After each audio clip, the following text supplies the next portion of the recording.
All right, finally, here we go. Today, the most highly requested video.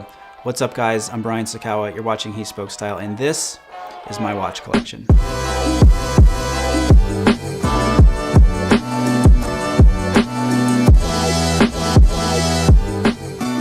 So people always ask me, when did I first get into watches? And I don't really have a good answer to that. I do remember always being intrigued with watches. I can't really pinpoint what the fascination was. Some of the earliest watches I remember having in my childhood were the Timex Ironman Triathlon, which had the start-stop and the lap reset buttons. And I can remember having competitions with my friends to see who could push the start-stop twice the fastest. I also remember that the first watch that I sort of lusted after was this kind of neon yellow and teal swatch. And if I recall, it did have a rotating bezel. And then, of course, my first luxury watch as a child was the Gucci with the red and green dial that I bought on Canal Street. But needless to say, over the years, I've always maintained a sort of passive interest in wristwatches, but it wasn't until the last 5 years or so that I really got started going down the very, very deep rabbit hole of wristwatch fanaticism. And I know there are some of you out there that can sympathize with that. So that brings us to my personal watch collection, which right now is about 10 watches.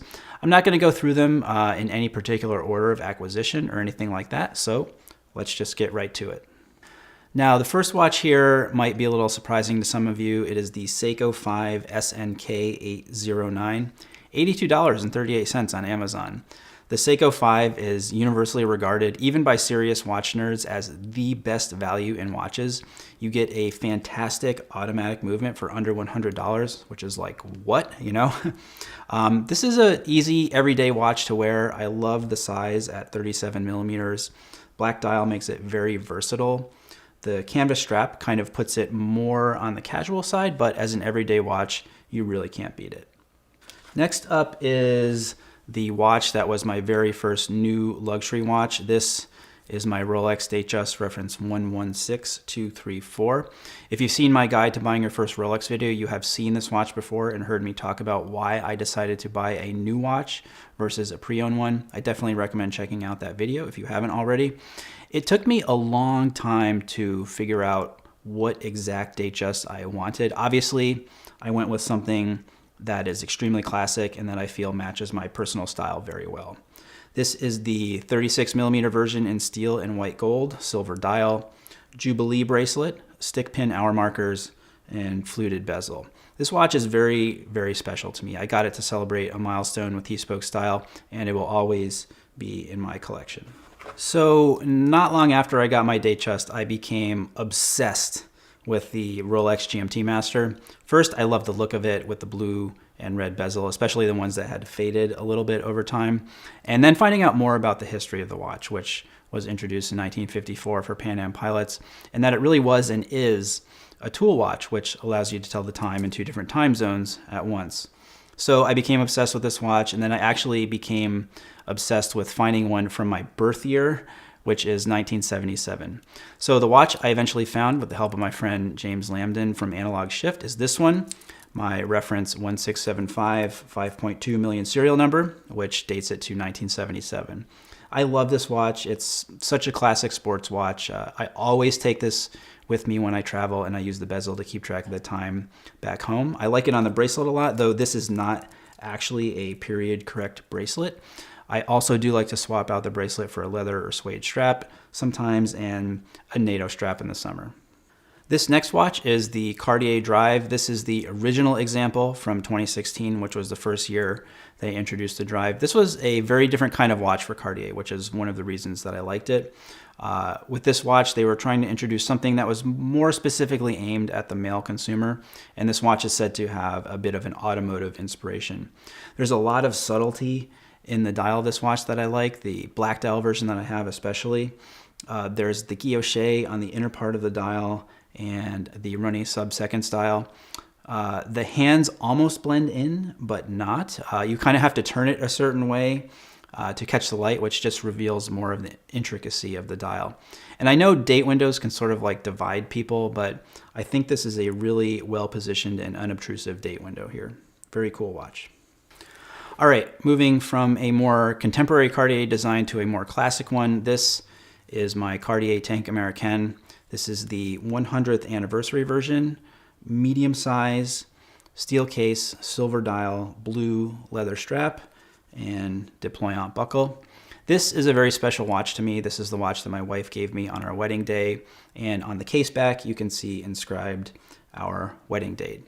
I love the Tank Americaine because I think it's one of those kind of under the radar watches in the Cartier Tank lineup. It's obviously extremely classic, super elegant, and just different, you know?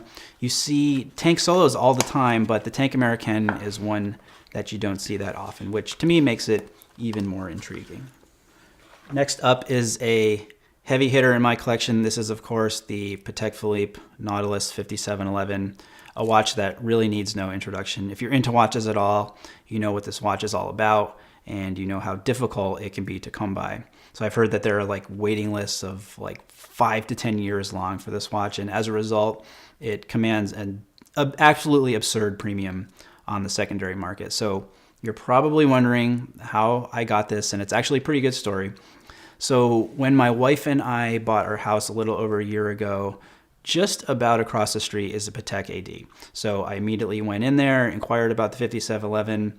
Of course, I was laughed at, told the list was 60 people long, people all over the world, and this and that. And I said, all right, whatever, you know, just put my name on the list. By the way, I live across the street from you. I'm local, not just some random guy who's going to take this watch from you and flip it. So I left it there. Then over the next couple months, I'd periodically check in, stop into the shop, just so he knew that I was serious. And I remember the last time I called him was on a Friday. And then the very next Monday, he called me and said, Brian, I'm going to do you a favor. I have a 5711 here, a blue dial. If you want it, it's yours. So obviously, in complete shock, I talked to a couple collector friends of mine, and they say, if you don't take this, you're an idiot. So I had to put my money where my mouth was, and I got the watch. I would consider all of the watches in my collection to be favorites, each in their own way, but there's really something very, very special about the 5711. The design is classic, one of Genta's most famous designs next to the Royal Oak. The movement is finished exquisitely. On the wrist, it's just amazing. The slim, low profile is so elegant. I have never felt a bracelet this comfortable before. The watch itself is kind of unassuming, which I like, and it's also very versatile. So this is one of my everyday watches and one of my favorites in my collection. All right, moving on to what could probably be called the centerpiece of my collection, and that is this watch right here, the Lange und Söhne Datograph. This is the original version, reference 403.035 in platinum. Every time I look at this watch or have it on my wrist, I am just in awe. So it's no secret, you know, that I am a big fan of Lange und Söhne, one of my favorite brands. There's just something about Lange watches that speak to me, whether it's from a design perspective, like the outsized date windows, the way that dials are laid out, the amazing finish on every facet of the watch, and of course the beautiful, beautiful movements, which the Datograph is definitely known for.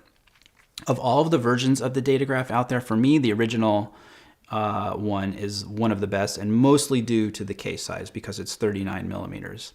The up-down version with the power reserve indicator is 41 millimeters, which for me is really kind of pushing the envelope size-wise, especially considering the thickness of the watch.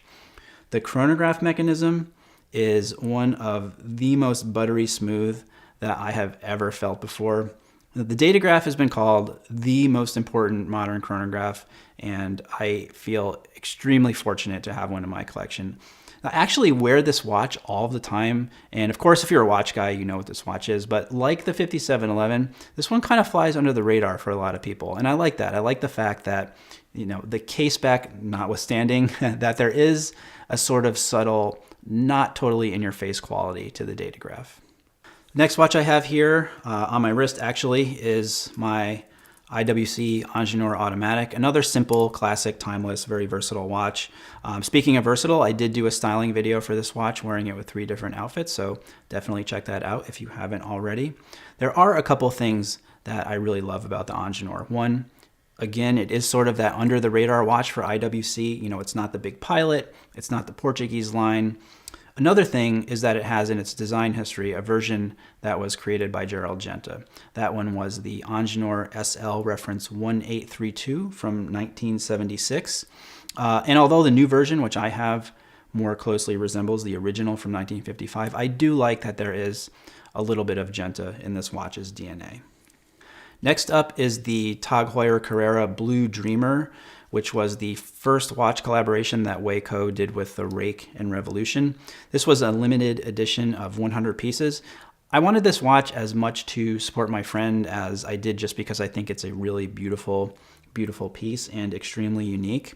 This watch was meant to evoke this sort of luxury, leisurely sportiness of the French Riviera with all the different blues on the dial. And I know that Way is also a very big fan of Kinda Blue by Miles Davis, so there's that sort of inspiration in there as well. This is my summer watch. This is the one I always have on when we go to the pool. Now, one neat thing about this is I actually have number 4 of 100, which I requested. So on the case back, it says 004/100. Now, if you take off the first and the last 0, you have my birthday, October 4th. So there is also like that little bit of personal meaning in this watch to me as well. Final watch here is another collaboration. This one was between Hodinkee and Swatch. This is the Swatch System 51 Hodinkee Vintage 84. So I got this watch mostly out of personal nostalgia for the Swatch that I had when I was in 7th or 8th grade. This one is a lot more understated than the neon yellow and blue version that I had way back when, but the coolest thing about this watch is actually the case back. It's an automatic movement and it just looks so cool. So that is my current watch collection. I think looking at it as a whole, that overall it really reflects my personal style in that all the watches are simple, classic, and timeless in one way or another, even though the majority of watches in my collection are modern watches. Now, as everyone who has been bitten by the watch bug or infected with the watch disease knows, there is always that next watch that you want to acquire. So I'm no different. And I thought I would share quickly some of the watches that I would love to have in my collection someday. First, which is the absolute highest on my priority list, is a Lange one of the most beautiful and perfect modern watches in my opinion. There is no other dial like this, just so unique and interesting. And personally, I'd like to have one in rose gold with a silver dial. So next, I really think I need more gold in my collection, and it doesn't get any more gold than this, the Audemars Piguet Royal Oak 15202BA with the gold dial also. Probably not going to be happening anytime soon unless I decide to sell my 5711, which isn't happening. So anyway, a guy's got a dream. Next is the Rolex Explorer 1016. As far as vintage Rolex goes, or attainable vintage Rolex, I should say, it really doesn't get much better than the 1016. Back to the gold side of things, another classic, the Vacheron Constantin Traditionelle, but the boutique edition with a really interesting pattern on the dial. There is an interesting Cartier that I would like to add to my collection, and that is the Monopoussoir chronograph. You don't see those that often, and I just think it's a really, really cool piece. Finally, another very practical watch for me as a frequent traveler, and that is the Patek Philippe Aquanaut Travel Time 5164. So thanks for watching, guys. Leave your comments below. Thumbs up if you like this video. Don't forget to subscribe to the channel. And until next time, thanks for watching and stay tailored.